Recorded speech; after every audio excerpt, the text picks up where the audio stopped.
कैसे हैं आप सब लोग। आज हमारा टॉपिक है quantum number and today we will discuss the chemistry topic of the first year quantum number. So first of all, definition of quantum number: set of numerical values that give information about the designation, that is energy, shape and orbital of an electron in an atom are known as quantum numbers. quantum number क्या है? ये numerical value का एक set है जो हमें full picture देता है किसी भी एटम के बारे में कि उसके इलेक्ट्रॉन जो है वो कौन से शेल में है, उसकी एनर्जी क्या है, उसकी शेप क्या है, ऑर्बिटल की शेप क्या है, सब कुछ जो है एक एटम की फुल पिक्चर हमें जो न्यूमेरिकल वैल्यू देता है उन न्यूमेरिकल वैल्यू को हम कहते हैं quantum numbers. So why it is so much important? Numerical value that are the quantum numbers are very important because electronic configuration of atom, किसी भी एटम के इलेक्ट्रॉनिक कन्फिगरेशन के लिए बहुत ज़्यादा इंपॉर्टेंट रोल प्ले करता है क्वांटम नंबर. इसके अलावा हमें ऑर्बिटल के बारे में बताता है कि where the electron may be present. So the second information that is given by the quantum number is the area और the space where probability of electron are maximum, जिसको हम ऑर्बिटल कहते हैं. तो ऑर्बिटल के बारे में इंफॉर्मेशन देता है क्वांटम नंबर हमें.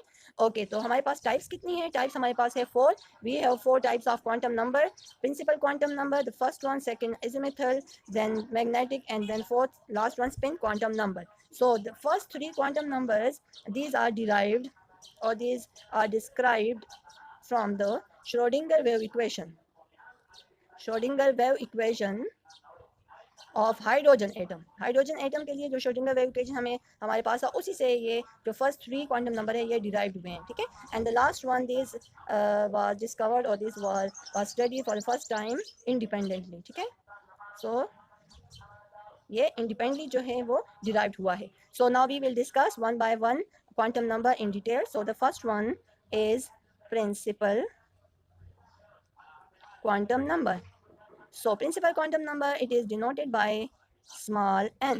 It is denoted by small n and you can take as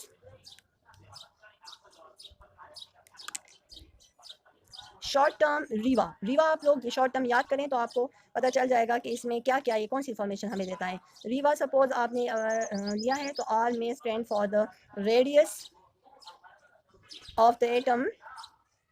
E is the energy of shell. इसके अलावा energy of electron. V is velocity of electron. And A is the angular momentum. Momentum of orbit. Orbit angular momentum है हमारा. ठीक है. तो ये 4 term आपको याद रखने हैं प्रिंसिपल क्वांटम नंबर में कि ये रेडियस के बारे में इंफॉर्मेशन देता है हमें, एनर्जी ऑफ शेल के बारे में बताता है, इलेक्ट्रॉन के बारे में बताता है कि उसकी एनर्जी कितनी है, इसके अलावा वेलोसिटी ऑफ इलेक्ट्रॉन के बारे में इंफॉर्मेशन देता है, एंड ऑर्बिट का एंगुलर मोमेंटम कितना है, कौन सा है, वो देता है. ठीक है. सो एन जो है इट्स वैल्यू मे बी 1, 2, 3 और it may be up to 100 और 1000, कोई भी वैल्यू हो सकती है एन की. ठीक है. अब एन क्या है? एन ही असल में हमारे पास शेल है. ठीक है. ये हमें देता है शेल नंबर. अगर n की वैल्यू 1 है तो इसका मतलब है कि वो फर्स्ट शेल होगा. ठीक है. अगर n की वैल्यू हमारे पास 2 है तो इसका मतलब है वो सेकंड शेल है. n वैल्यू फर्स्ट है so it will be first shell जिसका नेम है k. अगर n की वैल्यू हमारे पास है 2 so it will be second shell of the atom and it will be l. इसी तरीके से अगर n की वैल्यू 3 होगी तो फिर हमारे पास जो हम डिस्कस करेंगे वो फिर हम थर्ड शेल की बात करेंगे और इसको हम रिप्रेजेंट करते हैं m से.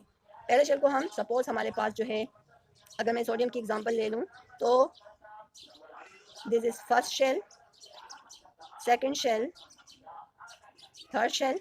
ये इसका न्यूक्लियस है. ठीक है. पहला शेल जो इसका है उसमें हमारे पास है 2 इलेक्ट्रॉन. दूसरे शेल में हमारे पास 8 इलेक्ट्रॉन आते हैं.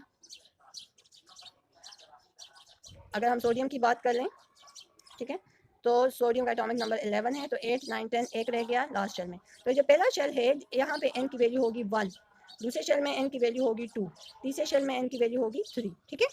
पहले शेल का नाम होगा k, दूसरे शेल का नाम होगा जिसमें n की वैल्यू 2 होगी l और तीसरे शेल का नाम होगा m. तो इस तरह जो प्रिंसिपल क्वांटम नंबर है वो हमें किस चीज़ के बारे में बताता है? नंबर ऑफ शेल के बारे में बताता है. अब ये नंबर ऑफ शेल जो है जितने इंक्रीज होते जाते हैं उस हिसाब से इसकी एनर्जी भी इंक्रीज होगी. अगर प्रिंसिपल क्वांटम नंबर की हमारे पास वैल्यू है 5 और दूसरी जगह हमारे पास वैल्यू है दूसरे शेल की 4, तो इसका मतलब है कि फिफ्थ शेल की बात हो रही है और n इज इक्वल टू 4 तो ये 4 शेल की बात हो रही है. तो n की वैल्यू अगर हाई होगी, हाई n वैल्यू होगी, सो हाई विल बी एनर्जी होगी. डायरेक्टली रिलेशन है. जैसे जैसे हम न्यूक्लियस से दूर होते जाते हैं n की वैल्यू जो है वो इंक्रीज होती जाती है और साथ में जो एनर्जी है वो भी इंक्रीज होती जाती है. ठीक है. और साथ में वॉल्यूम भी इंक्रीज होता है. तो ये हमारे पास है प्रिंसिपल क्वांटम नंबर। ओके, अगर हम n की वैल्यू ले लें 4, so l will be equal to 4 minus 1, it will be equal to 3। So 3 जब आता है l की वैल्यू, तो इसका मतलब है इससे पीछे भी आपने 0 1 2 भी लेना है। 0 0 के आता है हमेशा s सब शेल के लिए,